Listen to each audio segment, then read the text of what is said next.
My name is Lindsay Stevens. And my name is Bruce Stevens. We were born and raised in the Hudson Valley and are raising two beautiful girls right here in New Paltz.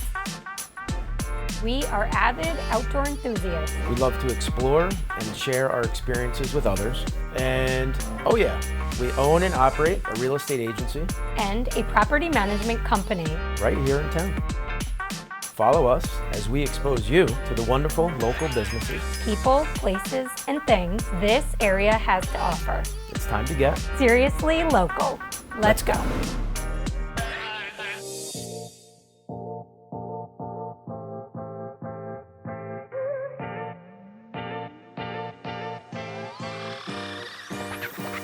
What's up, Hudson Valley? This is Lindsay Stevens. I'm here with Bruce. We're at Sparrow's Nest in the Hudson Valley. Sparrow's Nest is a nonprofit organization feeding local families with cancer. They are amazing, so amazing. We're gonna go inside and talk to Krista Jones a little bit about the organization, their mission, what they do, and how they make this whole thing work. So let's swoop in.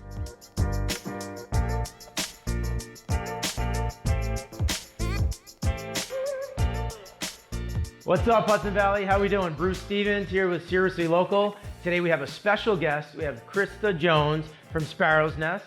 She is the director, the CEO, the cook extraordinaire in here, the cleaner. And today we're going to talk a little bit about Sparrow's Nest and how it all started and where they are today. So Krista, take it away. Oh my goodness, that's a lot. We started in 2012 with the idea that we just wanted to help moms that had cancer.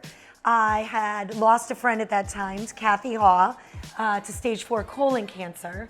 You know, she was a mom of 3 little ones. The children, I think, were 4, 6, and 7 when she passed. And I mean, you guys as parents, I mean, you can only imagine how that completely changes your life. And I just knew that I wanted to do something. I wanted to do something different. I had worked in radio, doing a morning show for years and years, and I'd always felt like I was called here to do more. And you know, when she passed, I said to my husband, this is it. You know, we were at her funeral and a close friend came up to me and said, we've been keeping something from you. You have another friend that's sick and she's stage 3 lymphoma. And my heart, I was like, oh my gosh, if this is not telling me this is the direction I need to go in. And that's really what I did. I quit my job.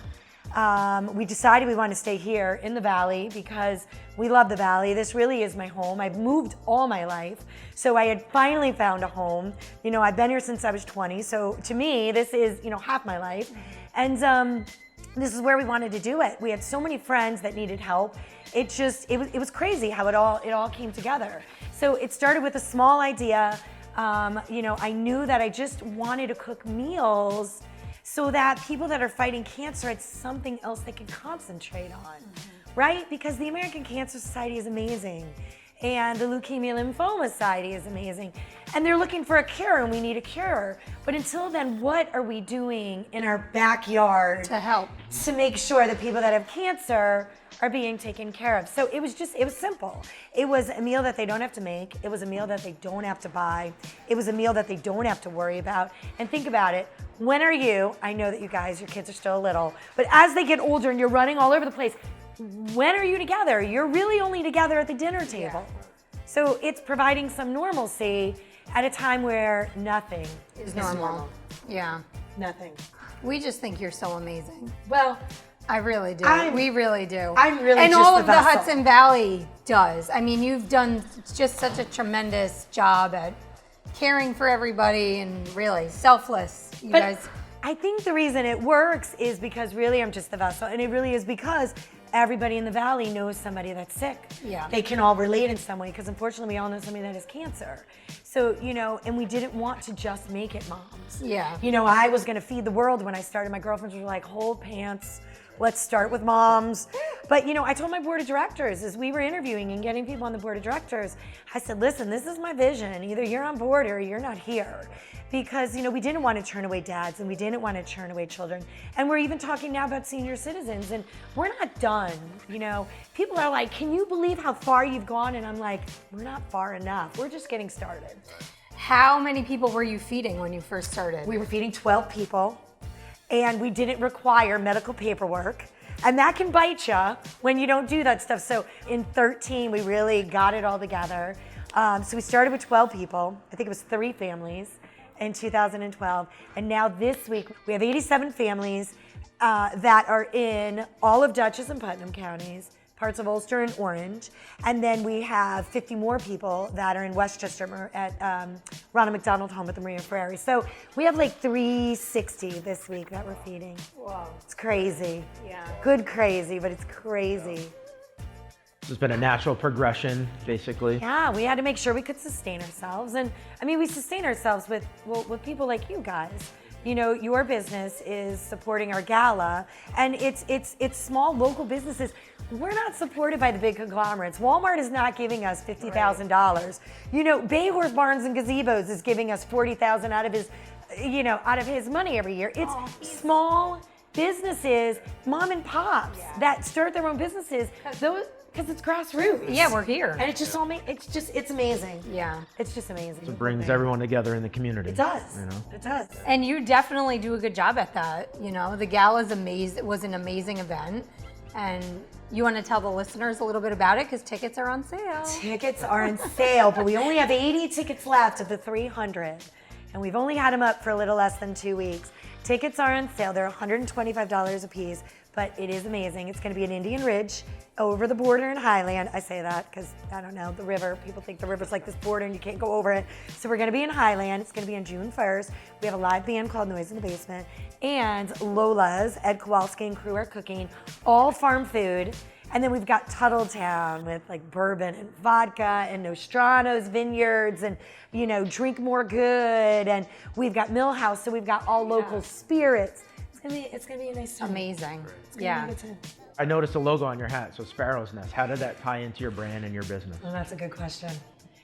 So actually, it all tied in because when Kathy passed away at her funeral, there was one song she absolutely loved. She was very spiritual, and the song is called His Eyes on the Sparrow.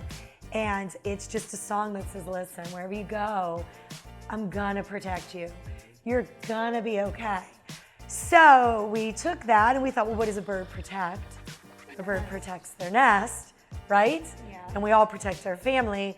And it just flowed the way it was supposed to. It really came together. It just all made sense. And it honors her memory. And, you know, I hope that she's looking down going, job well done. Yo, she's so proud. She's so proud. We're all gonna cry. We're not gonna cry. We're not gonna cry, but really, that's why we live our life, right? I tell my kids that all the time. You live your life, so at the end of the day, you can go through your life as a blurb, and you know, or you can touch as many people as possible because your life is a gift. So you live it to do the best you can and to leave a legacy for everybody else that's behind. It's so important. Right? And that's what we want to hear. At the end of your life, that's all you're really aiming for, is to hear the applause of one saying, job well done. Yeah. What are your long-term goals for the organization? Long term, I'd love to have chapters across the United States. And they don't have to be Sparrow's Nest chapters, but I'd love to be able to go to all of these communities and speak and say, here's the software. Here's how you do it. Go do it. I'm not expecting anything for it. I'm just showing you how in your community, and think of all the lives we can help. Here locally, you know, I think we can open it up to more than cancer. My board will probably be like, what did she say? But, you know, ALS, and there's many diseases that, you know, we can open it up to where families still aren't cooking. Senior citizens, you know, they have Meals on Wheels, but sometimes it's just not enough. People that don't have children in the home, right now the mission is if you have children in the home, but you know, eventually, you know, you might be 48 years old and your kids are all in college, but, you know, you have your husband back there and he's working full time. So there's a lot to still be done here. I'm so excited. It's never enough. It's just never enough. What is your biggest stumbling block? Like, what's holding you guys back the most from getting to those goals as quickly as possible? I think that we go slow conservatively to make sure that there's sustainability. Because you're always afraid when you tap the same donors and you're always with the same people, those wells dry out. So you have to make sure that if you're going to go forward with these grandiose plans where the expenses are going to be, you know, double what they are now, how do you do that? And that's what we're always looking at. Actually, we are looking at a farm. We do have a very good friend that has a charity that is spiritually based. And she actually may have a farm. So she and I are working right now on this. But even if that doesn't work out, how cool would it be to own a farm, 15, 20 acres, so that we can then bring 4-H groups in, we can bring schools in to help cultivate it. We can bring inner city children in that have never seen, from the city, from wherever. Like, there are so many charitable ways that we can make this all work. Grow our own Christmas trees so we can give them to recipients at Christmas. Have our own place that you guys can actually go and eat. Sell the food that we make, so it's not just for recipients, but you as a working mom and dad, you don't have time, spend $25 and we'll give you the tray of food that we're giving the recipients. So farm would be the ultimate goal. It would be the ultimate goal.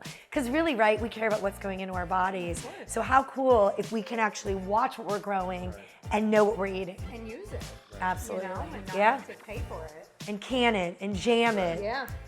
And use it at gala and pickle it. Lindsay will be doing all the pickling and Anyone that knows me knows that's true. So yeah, but I want to say thank you to you guys too, because it's so grassroots. Yeah. And and that's why even at the gala, there are so many people we can honor that are huge and bring these big followings and these big crowds. But we're honoring the unsung heroes, because that's really what we're all about.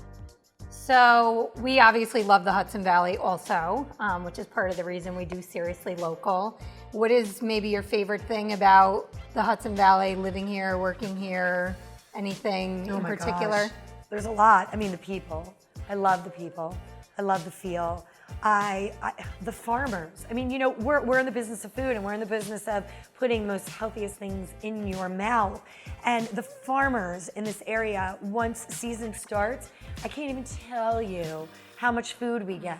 And that's another reason we love it. And the seasons, you get seasons here. We love that there's all seasons, and we wrap the food around all the seasons. It's just, this is home. Yeah. This is home. It's comfortable, and it's beautiful, and it's home.